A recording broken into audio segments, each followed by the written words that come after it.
Muchas gracias, señor, por presentarse a nuestra solicitud de trabajo. Lo llamaremos en caso de ser aceptado y le pedimos, por favor, que antes de retirarse realice en la parte en blanco del formulario. ¡Ay, qué calor que hace en el balcón de Paul! ¡Ay, qué calor que hace cuando se va el sol! Estas voces es que vas a estar muerto.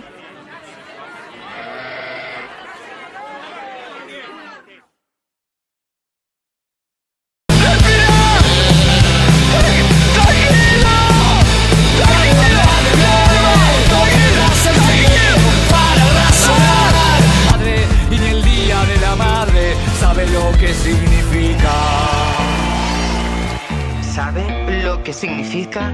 Ustedes como Pilato.